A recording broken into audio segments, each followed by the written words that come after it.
Welcome back to MS math and reasoning YouTube channel. आज की इस वीडियो में हम गणित से जुड़े एक महत्वपूर्ण प्रश्न को सॉल्व करेंगे जिसका अधिकतर लोग गलत उत्तर देते हैं।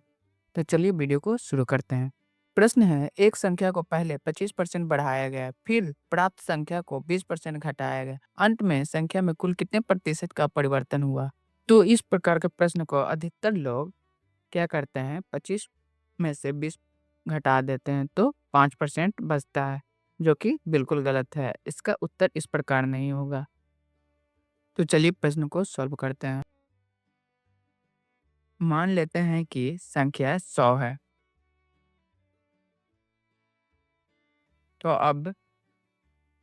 अब स्टेप 1 में 100 का 25% निकालेंगे।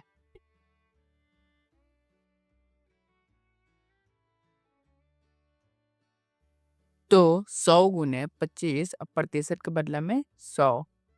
25 को 100 से काटते हैं तो 25 चौका 100, और 4 को 100 से काटते हैं तो 25, यानी कि 100 का 25% 25 निकलेगा। तो हमारा मूल संख्या हो जाएगा 125।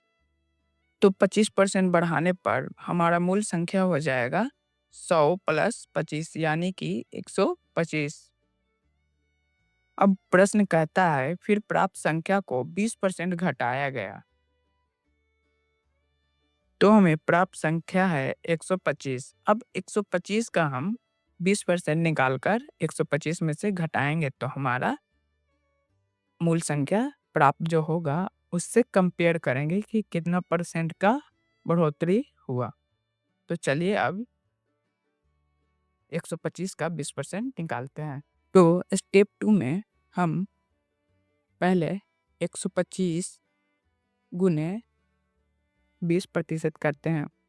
तो 125 गुने 20/100, 20 से काटते हैं तो 100 को 5 बार में कट जाएगा, और 125 को काटते हैं तो 25 बार में कट जाएगा, यानी कि 25। तो हमारा संख्या हो जाएगा 125 माइनस 25 को करते हैं तो 100 प्राप्त होता है। तो इससे हमें यह पता चलता है कि 100 में 25% बढ़ाने पर 125 प्राप्त होता है, और 100 में 20% घटाने पर 100 प्राप्त होता है, यानी कि न बढ़ोतरी हुई न कमी हुई। मूल संख्या ही रह गया। ऐसे और वीडियो देखने के लिए चैनल को सब्सक्राइब करें। धन्यवाद।